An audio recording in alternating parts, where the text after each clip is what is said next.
Carl, en ce qui concerne les points essentiels du 28e plan, l'un d'eux est le plafonnement de la taille de l'armée ukrainienne, fixé à 600 000 hommes. C'est un sujet très sensible pour les Russes, car tu sais, nous approchons des 4 ans de conflit en Ukraine. Et ils parlent de 600 000 soldats tués. Encore une fois, préparer l'Ukraine, ou envisager l'avenir de l'Ukraine, comme soutenant d'une certaine manière cette idée d'avoir une grande armée. Qu'est-ce que cela signifie pour la Russie, à ton avis? Est-ce la même chose qu'avant? Parce que, dans le cas de Minsk II, il n'y avait pas ce genre de discussion. Tout tournait autour de la partie orientale de l'Ukraine. Mais aujourd'hui, l'état d'esprit de la Russie à l'égard de l'Ukraine a complètement changé. Je ne sais pas si cela est même compris par l'administration Trump.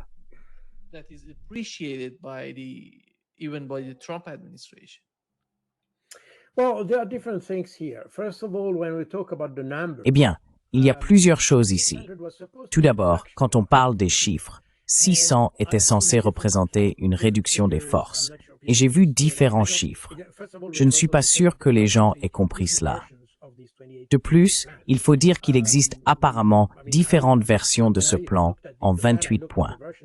Quand je l'ai consulté, j'ai regardé la version publiée par le Financial Times vendredi dernier, le 21.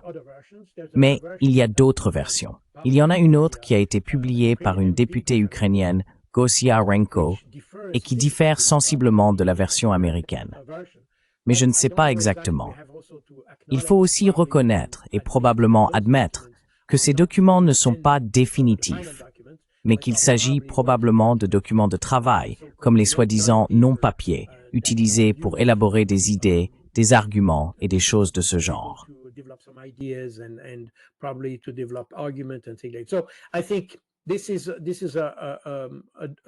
Je pense donc qu'il s'agit d'un document, un document de travail, et qu'il faut le considérer comme tel. En tout cas, j'ai entendu dire, par exemple, que l'armée ukrainienne avait été réduite de 40%.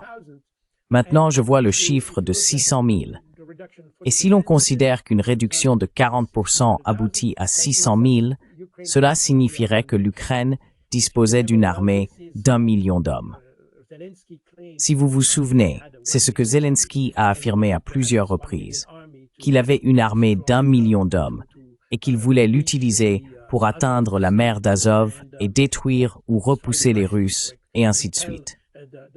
Cela vient donc probablement de cette hypothèse, car en réalité, il n'existe absolument aucun document montrant que l'armée ukrainienne ait jamais atteint le niveau d'1 million.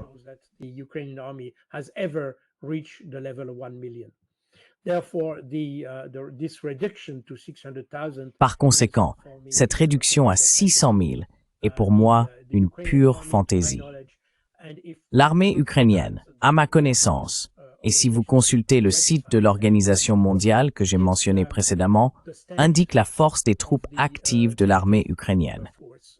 En substance, on constate que l'armée ukrainienne a à peine dépassé les 450 000 soldats pendant la guerre, ce qui signifie que si l'on réduisait ce chiffre de moitié, on atteindrait un niveau d'environ 220 000 ou quelque chose de ce genre. Donc, 600 000 est extrêmement exagéré. Mais encore une fois, ce qui est plus intéressant, c'est de voir ce que les Européens proposent pour l'armée. Et ils suggèrent 800 000. Cela montre exactement l'état d'esprit des Européens à ce sujet. Ils ne veulent pas résoudre le problème, ils veulent l'aggraver.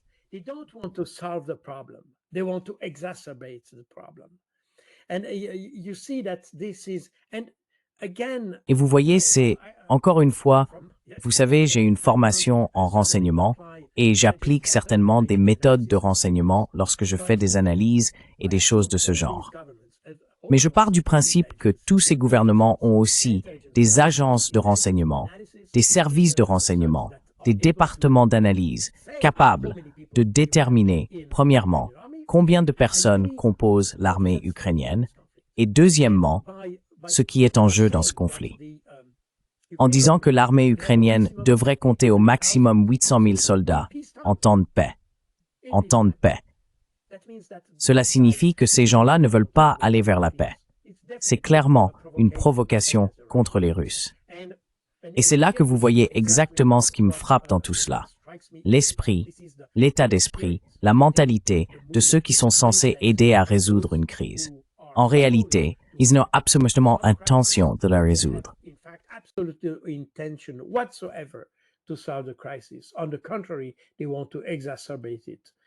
Au contraire, ils veulent l'aggraver.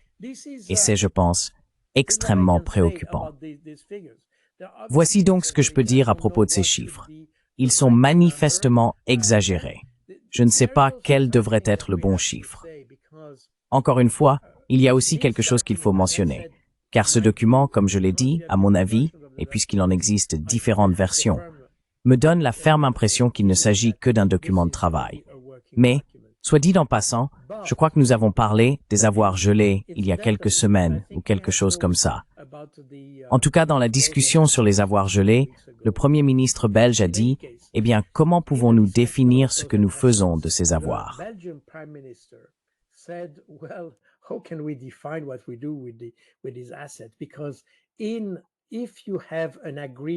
Parce que s'il y a un accord entre la Russie et l'Ukraine, en général, c'est le vainqueur qui décide de ce qu'il veut faire de tout cela. Donc si soudainement nous décidons de faire quelque chose avec nos avoirs gelés et que les Russes disent autre chose, cela signifie que nous sommes piégés et que nous devrons rembourser les Russes sans aucune discussion. Cela veut dire que, parmi les Européens, certains comprennent que nous nous dirigeons vers une victoire russe. Et dans ce cas, ce sont les Russes qui définiront exactement les conditions. Vous pouvez citer tous les chiffres que vous voulez aujourd'hui, mais au bout du compte, lorsque les Russes gagneront, ils diront « Eh bien, si vous ne voulez pas parler, si vous n'acceptez pas nos conditions, nous continuerons la guerre. »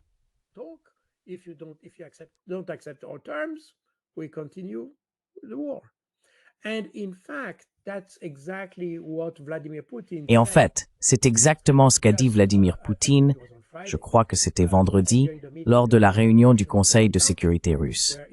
Il a déclaré « Eh bien, si les Ukrainiens refusent l'accord ou refusent de négocier, cela nous convient, car nous poursuivrons alors l'opération militaire et atteindrons notre objectif par la force militaire. Donc, nous ne sommes pas inquiets. » Vous savez, toute la logique derrière ces accords et les conditions fixées par les Européens reposent sur l'hypothèse que les Russes perdent beaucoup plus que les Ukrainiens. Et donc, nous pouvons nous permettre d'imposer des conditions, car les Russes n'ont pas d'autre choix que d'accepter ce que nous disons, puisqu'ils perdent tellement.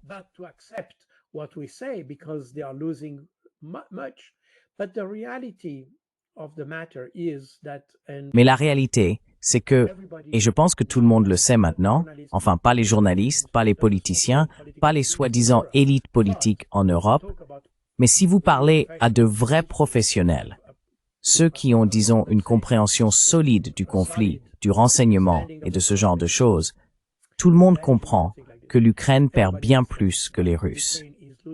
On ne peut pas dire exactement quel est le rapport des pertes, honneur per meurtre, mais il est certain que les Ukrainiens perdent plus que les Russes. Ils perdent assurément plus de vies que les Russes. Ils perdent assurément plus de matériel que les Russes.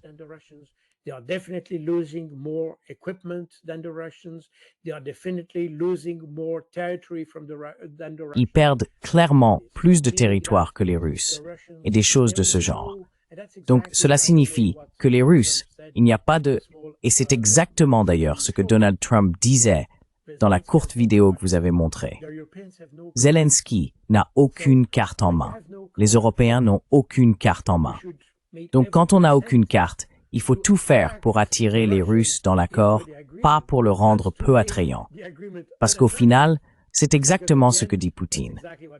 Eh bien, s'ils n'en veulent pas, alors pour nous, si nous poursuivons l'opération militaire, cela nous convient, car nous pouvons nous le permettre. Et c'est là que l'on voit cette faiblesse intellectuelle que nous avons dans la sphère politique européenne en général.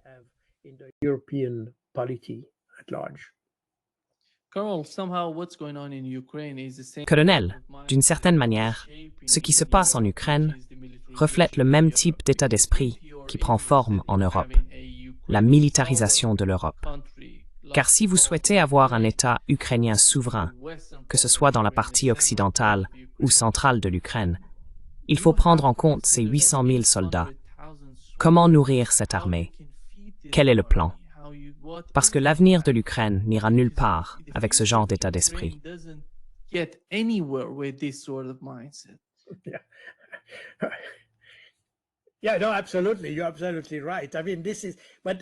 Oui, non, absolument. Vous avez tout à fait raison. Je veux dire, mais encore une fois, cela illustre l'illusion dans laquelle se trouvent les Européens. Aujourd'hui, il faut admettre que les Américains ont compris que la guerre ne peut pas continuer ainsi, car sinon ils perdront lourdement. Et la défaite sera si évidente qu'elle aura un poids politique extrêmement lourd pour tout le monde. Non seulement pour les Ukrainiens, mais aussi pour tous ceux qui ont poussé à poursuivre la guerre. Nous sommes donc dans ce genre de situation. Et par conséquent, vous avez, et c'est intéressant, parce qu'au lieu d'avoir une sorte de, disons, réflexion a posteriori, ou d'essayer de penser aux problèmes, d'essayer d'identifier de nouvelles façons de résoudre les problèmes, de nouvelles solutions, de nouvelles propositions, et tout cela.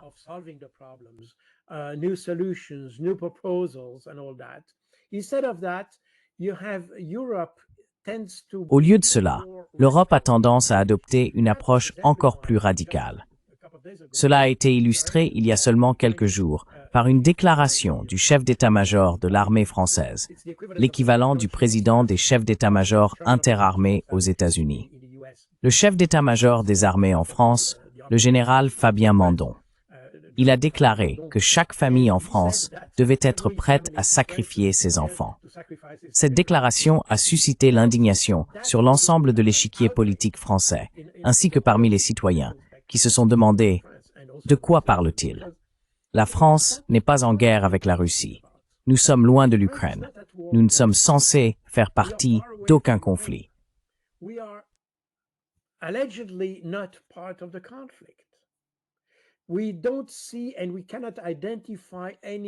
Nous ne voyons pas et nous ne pouvons pas identifier aucune raison, justification ou objectif pour que la Russie attaque la France.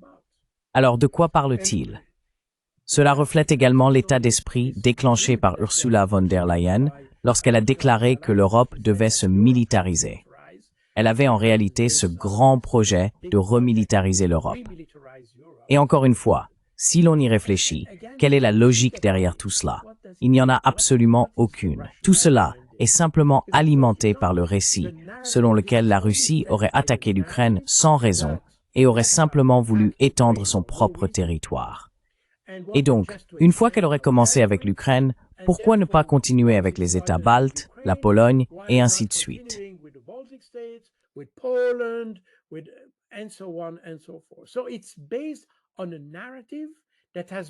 C'est donc fondé sur un récit élaboré exclusivement en Occident, un récit que les Russes n'ont jamais évoqué d'aucune manière. Et plus encore, les Russes ont explicitement expliqué pourquoi ils sont entrés en Ukraine. Mais puisque personne ne veut reconnaître les véritables raisons de l'intervention de la Russie, évidemment, si l'on écarte cela, il ne reste qu'une multitude d'autres explications. Recréer l'Empire tsariste, l'Union soviétique, ou tout ce que l'on veut. Et c'est exactement là où nous en sommes. C'est extrêmement préoccupant, parce que, encore une fois, je viens du domaine du renseignement stratégique. Le renseignement stratégique est précisément la branche du renseignement qui conseille les décideurs. Je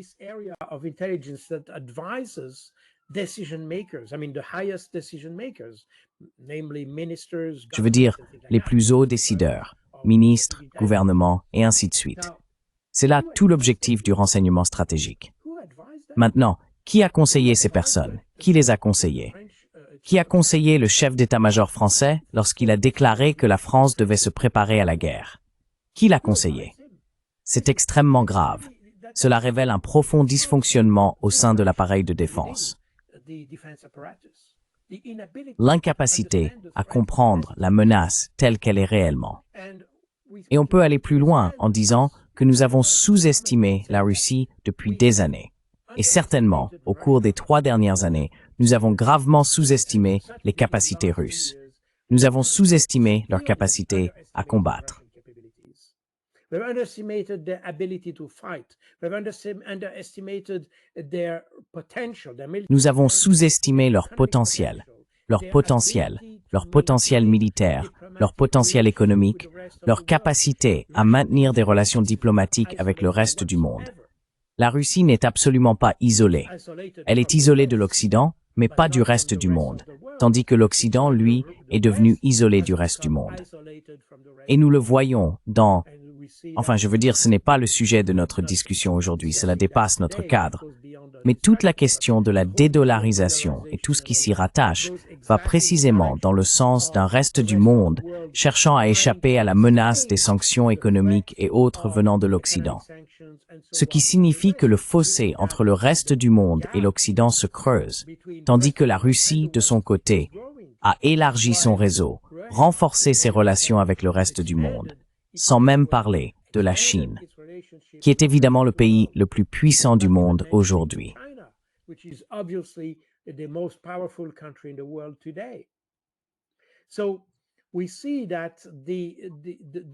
Ainsi, nous voyons que l'Occident a constamment sous-estimé la Russie et le reste du monde, y compris la Chine d'ailleurs. Mais ils prennent leurs décisions sur cette base.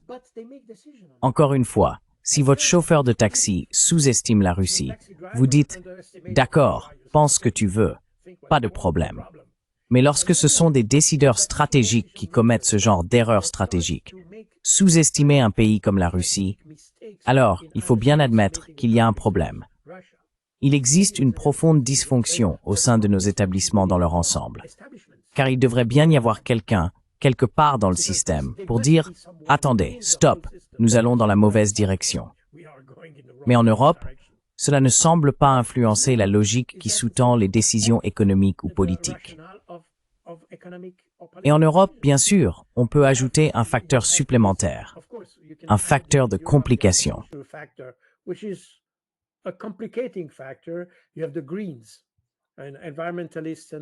Vous avez les Verts, les écologistes et tout cela, ce qui complique toute l'affaire. Et c'est aussi un gros problème en Allemagne et dans d'autres pays. Quoi qu'il en soit, le fait est que nous voyons l'économie européenne décliner. Les entreprises ferment, le chômage augmente, l'inflation est plus élevée. Bref, tout va de travers.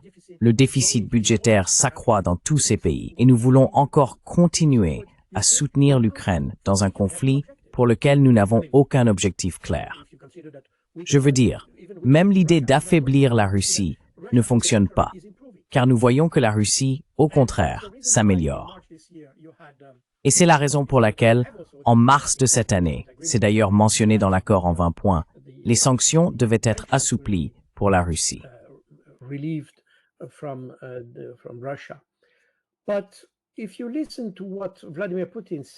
Mais si vous écoutez ce que Vladimir Poutine a dit en mars de cette année, lors du congrès annuel des industriels et des entrepreneurs, il a déclaré que les sanctions étaient systémiques contre la Russie. L'Occident veut nous affaiblir, et donc il maintiendra ces sanctions sous une forme ou une autre. Nous devons donc apprendre à vivre avec elles. Et en fait, il a dit quelque chose de très intéressant d'ailleurs. Il a affirmé que les sanctions nous avaient en réalité poussés à nous améliorer.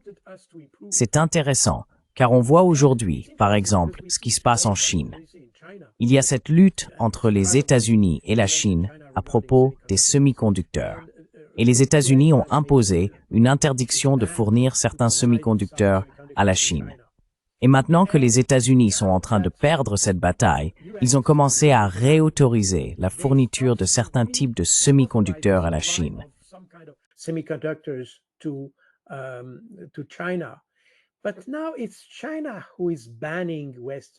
Mais maintenant, c'est la Chine qui interdit les semi-conducteurs occidentaux. Pourquoi cela? Parce que les Chinois ont compris que si vous ne pouvez pas importer de semi-conducteurs, cela aide en réalité votre propre industrie à trouver des solutions. Cela stimule la créativité.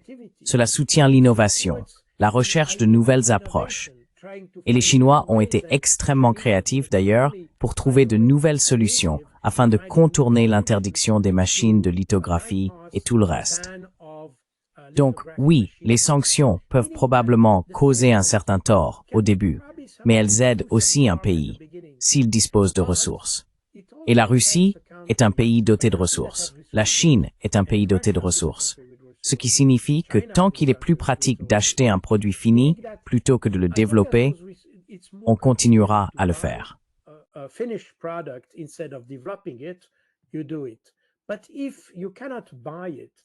Mais si vous ne pouvez pas l'acheter, alors vous devez le produire. Et cela constitue un stimulant pour l'économie, pour l'industrie, pour la recherche et le développement. En fait, la Russie a tiré profit des sanctions. On ne peut pas simplement considérer les sanctions à leur valeur nominale. Il faut comprendre quelles en sont les implications. Et les Russes, et Vladimir Poutine en particulier, ont clairement compris que les sanctions ne sont pas une punition, mais une opportunité. C'est exactement ce qu'il a déclaré en mars de cette année. Ce qui signifie que lorsque vous essayez de faire pression sur la Russie pour qu'elle conclue un accord peu avantageux avec l'Ukraine en disant « Eh bien, nous lèverons les sanctions », cela ne fonctionne pas vraiment ainsi.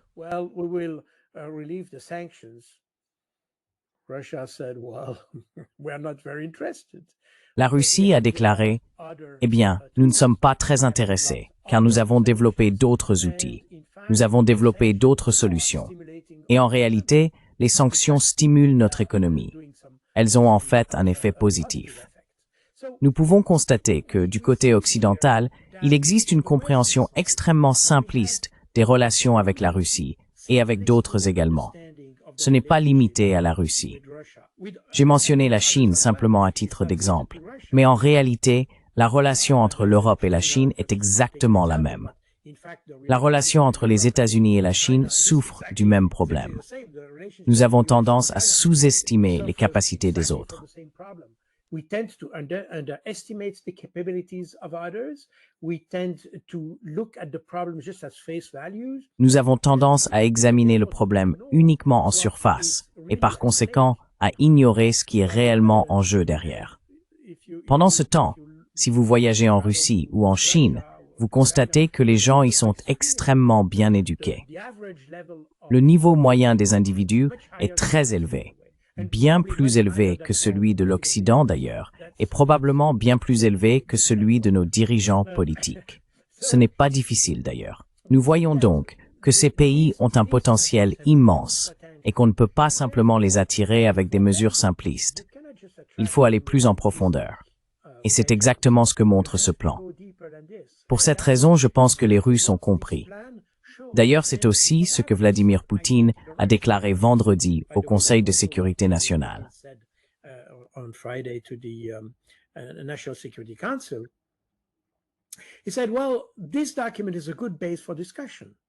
Il a dit, eh bien, ce document constitue une bonne base de discussion. C'est tout. Je pense que les Russes sont très conscients que ce document ne peut pas simplement être pris tel quel. Il doit être retravaillé. Il doit faire l'objet de négociations et chaque point doit être discuté entre les parties, à savoir la Russie et l'Ukraine, sous la médiation des États-Unis. Et cela, je pense, est un fait admis. Mais on ne peut pas simplement l'accepter tel quel. Ce n'est qu'une base de discussion. Je pense que les Russes l'ont parfaitement compris. Alors qu'en Occident, nous avons tendance à considérer ce document comme un texte achevé. Ce n'est pas le cas. Et les Russes ne le voient certainement pas ainsi.